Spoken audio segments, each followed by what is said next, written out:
You know, usually when we talk about a successful local business, there's this expectation of like really visible, undeniable grit. Oh, absolutely. Like you see a single beat-up plumbing truck slowly evolve over the years into this massive, pristine fleet, and you just point to it and say, well, there it is, sweat equity. Right. Yeah. It's a very tangible narrative. You can literally see the hard work out on the road. Exactly. It's clean, it's straightforward, and I mean, it's what we've all been taught scaling a business is supposed to look like. But then you step behind the curtain of that growth, and suddenly you realize that visible narrative is, well, it's missing a massive piece. A huge piece. Yeah, we're looking at a foundational landscape that is completely invisible to the customer, but is carrying like almost half the weight of the operation.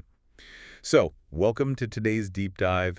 If you're joining us, we are thrilled to have you here. So glad you could make it. Today, we're pulling insights from a really fascinating stack of materials. We've got a strategic briefing doc, a comprehensive study guide, a video explainer transcript, a couple of infographics, and a surprisingly heartfelt Mother's Day blog post from an agency called TEXSEON. Which is such an interesting mix of sources, honestly. It really is. Yeah. And our mission for you today is to uncover the hidden labor that actually scales a successful local service business. So we're talking plumbing, HVAC, construction. Right. But more importantly, we're going to decode a strategic roadmap that allows tradesmen to grow their businesses without sacrificing their families in the process. Which is a tension that exists in almost every industry, sure, but it is incredibly pronounced in the trades. Oh, for sure. Because, there's this expectation of an immediate physical response. Exactly. So whether you are running a trade business yourself, looking to optimize your own workflow, or, you're just insanely curious about the hidden mechanics of small business growth, this deep dive is going to deliver some serious aha moments about how time actually functions in a growing company. 100%. So let's start with this prevailing myth of the solo tradesman. We typically associate the trades with that visible grit we just mentioned. But when you really analyze the data behind local business growth, there is a massive, completely invisible layer of labor making it all possible. Yeah, and the sources refer to this as silent grit. Right. Provided by someone holding the unofficial title of the silent CEO. What's fascinating here is the sheer volume and the critical nature of the tasks being handled by these silent CEOs. And let's be real, in the context of the trades, this is very often the spouse or the mother of the tradesman. Yeah. It completely shatters that whole myth of the lone wolf entrepreneur. Right, because the tradesman might be the face of the company, out in the field turning the wrenches, but the silent CEO is the operational backbone. Often, they are the ones who funded that first van with their own day job. It's incredible when you break down the actual mechanics of what they are doing. The materials map this out into 4 specific roles. First, you have the midnight dispatcher. And this isn't just taking a message, This is fielding emergency calls at 3 a.m. so the owner can actually get maybe 4 hours of uninterrupted sleep before a massive job. Right, it's triage. Exactly. Yeah. Then there's the emotional anchor, providing that essential perspective and crisis management when, say, a $10,000 invoice goes unpaid and payroll is due on Friday. Oh, yeah. And the operational scope just expands from there. You also have the marketing strategist. Right. This is the spouse managing the Facebook presence, responding to comments, and desperately tracking down Google reviews while the tradesman is literally stuck in a crawl space somewhere. Wow. Yeah. And finally, the office manager. The one handling the complex bookkeeping, reconciling invoices long after the kids are asleep, and honestly, managing the technicians like they are an extension of their own family. I feel like it's like looking at a beautifully built house. Everyone compliments the framing and the paint, but the silent CEO is the foundation. It's completely invisible, but if it cracks, the whole thing comes down. That is a perfect analogy. Well, wait, let me push back on this just a little bit. Sure. Because a lot of entrepreneurs have supportive spouses. I mean, it's a partnership, right? Couples support each other through tough times. Why do we need to elevate that to a corporate title like silent CEO?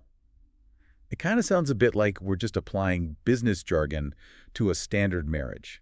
That is a very fair question, and it's an assumption a lot of people make.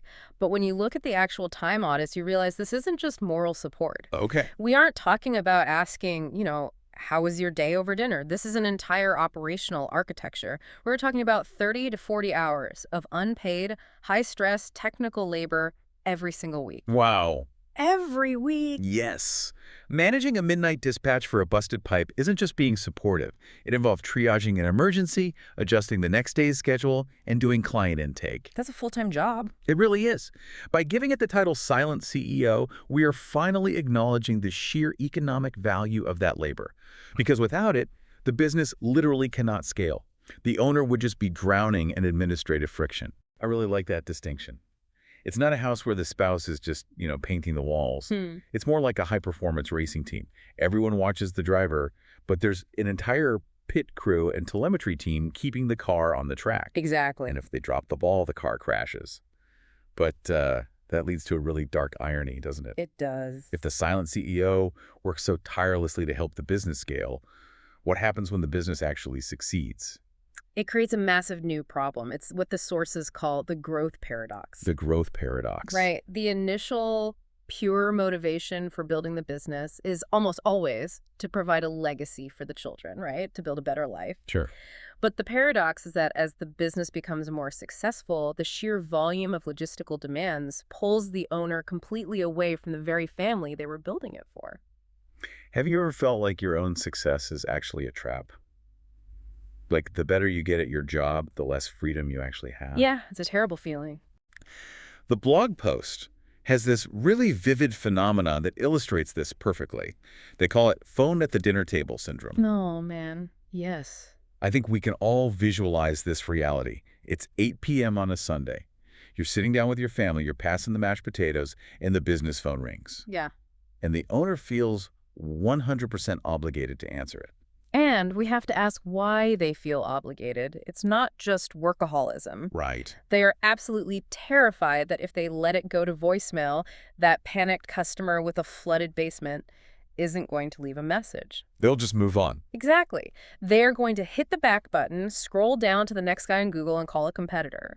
The fear of losing the lead basically dictates their entire life schedule. But surely they could just set boundaries, right? Like just turn the phone off at 6 p.m. You can't just set a boundary when your entire business model relies on manual lead management. What do you mean by that? Well, if your business requires a human being to manually intervene every single time the phone rings, then your business's capacity for growth is strictly limited by your family's capacity to endure stress. Oh, wow. It's linear scaling.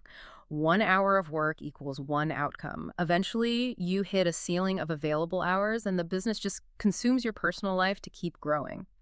Growth becomes mathematically meaningless if it costs you your family. Okay, let's unpack this. Yeah. Because to escape this trap, to cure that phone at the dinner table syndrome, tradesmen have to face a pretty harsh truth. They do. They have to realize they haven't actually built a business at all. They've built a high-stress job. Exactly. And that requires a massive shift in identity, from being a technician to being a system designer. And that is a fundamental shift in business philosophy. The technician relies on brute force. They are manually involved in every single lead, every single job site, every single administrative task. No. If they or their silent CEO step away for even a single day to go camping or take a holiday, the entire business grinds to a halt. The revenue literally stops. But changing that mindset has to be incredibly difficult. I mean, think about it. For a lot of tradesmen, their entire professional identity is rooted in tangible, physical problem solving. Absolutely. If a pipe bursts, you fix it. If an AC unit fails, you replace it. It's all about immediate sweat equity. Telling someone who has built their life on turning wrenches that they need to step back, open a laptop, and design abstract systems. It's completely foreign. Yeah, that must feel completely unnatural. It probably feels like they aren't even working anymore. It absolutely feels counterintuitive. It's a completely different cognitive muscle. When you are the best plumber in town, your ego tells you that nobody else can handle a customer to your standard. Right, you want to do it all yourself. Exactly, so you insert yourself into every interaction. You become the bottleneck. But shifting away from brute force is the only mathematically viable way to protect the business owner's personal time and ultimately their family legacy. So what does the system designer do differently? The system designer focuses on building automated frameworks. They are working on the architecture of the business rather than sweating in the daily mechanics of it. Okay. They set up the board so that the business can run, capture leads, and process payments completely independent of their constant manual input. Here's where it gets really interesting. what does being a system designer actually look like in practice? Yeah, let's get into the mechanics. Because it's not just about bumping up profit margins. It's about strategically deploying technology to honor that silent CEO we talked about and literally buying back time. So how do you actually make that shift? You can't just flip a switch overnight. No, you definitely can't. You have to build digital buffers step by step. And the first place you start is the front lines, the phone ringing. Right, the dinner table problem. Exactly. The most impactful strategy is automating the first touch using AI-driven tools like the Cagent voice system mentioned in the sources. Wait, I want to stop right here. Because when people hear AI voice system, they immediately think of those infuriating robotic phone trees where you're just, like, screaming the word agent into the receiver over and over. Oh, I hate those. We all do. So how is this actually a solution? Because the technology has completely bypassed those old, rigid phone trees. We're talking about natural language processing. The AI converses just like a human dispatcher. Really? Yeah. When the customer calls in a panic about a leak, the AI doesn't just say, press 1 for service. It actually triages the problem. It asks, is the water actively leaking? Have you shut off the main valve? Oh, wow. That's incredibly helpful. Right. It provides immediate value, calms the customer down, and then uses a direct API integration to access the tradesman's dispatch software and book the appointment right on the calendar. So that completely changes the Sunday dinner scenario. With that AI acting as a digital buffer, the phone rings, the AI qualifies the emergency, books the appointment, and the tradesman never even has to put down his fork. Exactly. The family meal is completely uninterrupted, but the revenue is still secured. It completely eliminates the panic. Now, the second strategy moves from operations to marketing. We discussed how the spouse often becomes the de facto chief marketing officer. Yeah, the marketing strategist. The materials sometimes use the term mom marketer to describe this dynamic. Which honestly feels a bit limiting as a term. I mean, we are talking about high-level brand management here, not just a hobby. Right, I agree. And forcing a spouse into that role without providing the proper tools is a recipe for absolute burnout. You can't just tell them to figure out Facebook. No, definitely not. The system designer approach is to provide structured tools like a 7-day social post planner. Instead of the spouse scrambling every day to think of something clever to say while juggling 3 kids, they can sit down for 20 minutes on a Monday, plan a week's worth of strategic content, and schedule it all out. And taking that a step further, the third tool is shifting from constant chaos to what we call compliance, using an AI-powered content engine. Yes. And the magic here is how it works. It's not just generating random text. These engines can be fine-tuned to the specific voice of the business and local search parameters. It automates exactly what to say online and how to format it. Right. And the real benefit isn't even the marketing output, honestly.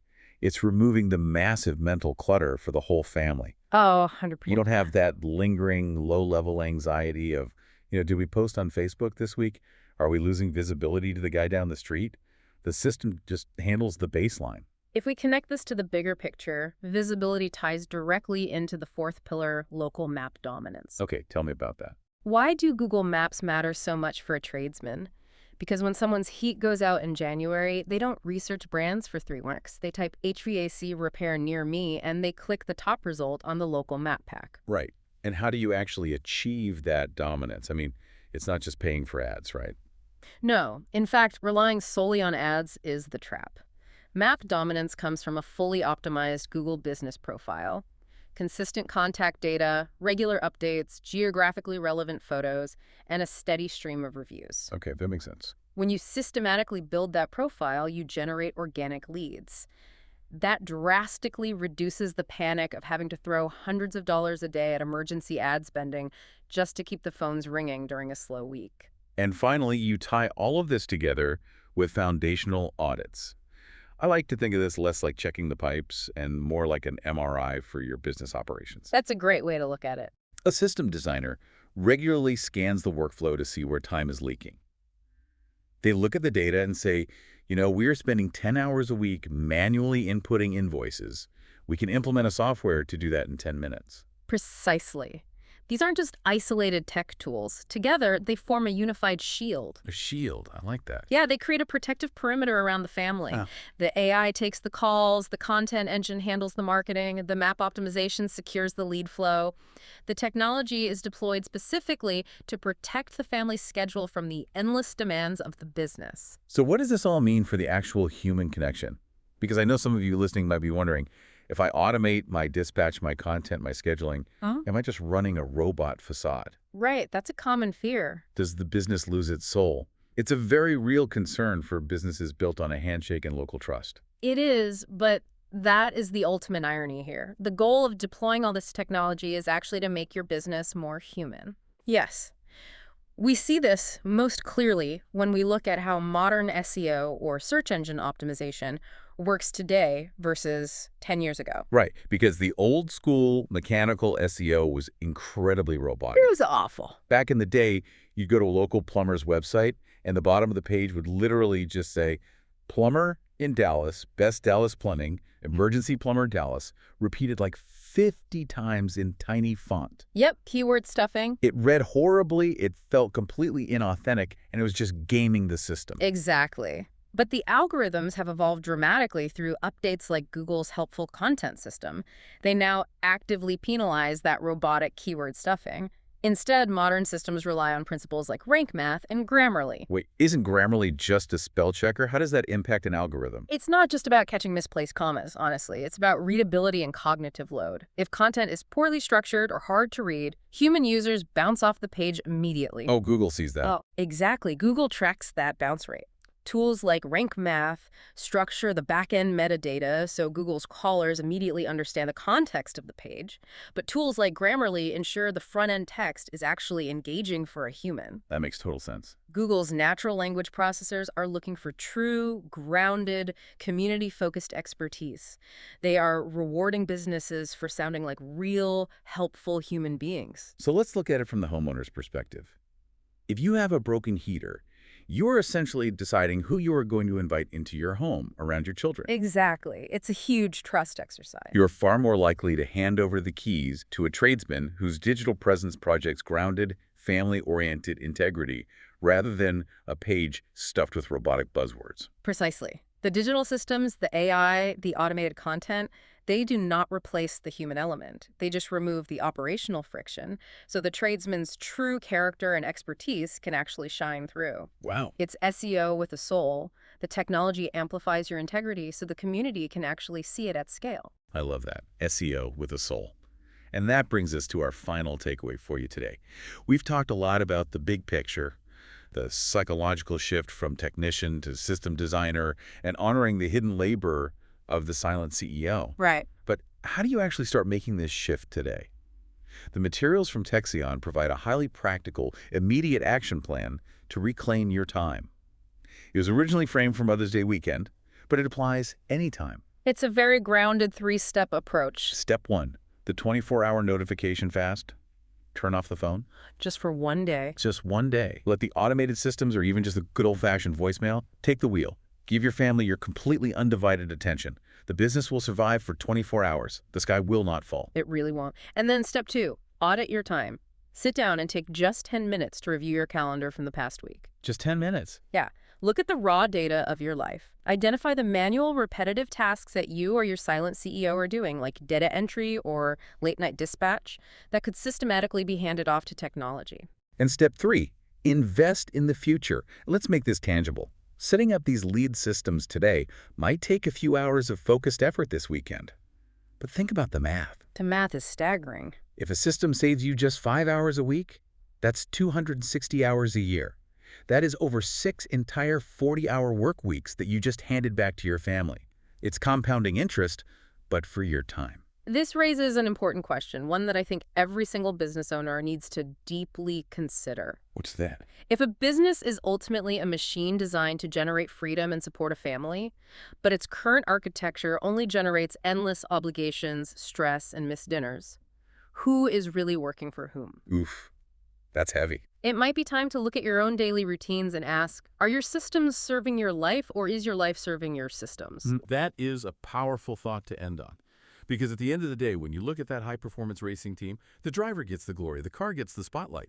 But if that invisible crew in the pit lane, your family, your silent CEO, your automated systems, isn't protected and empowered, the race is already over.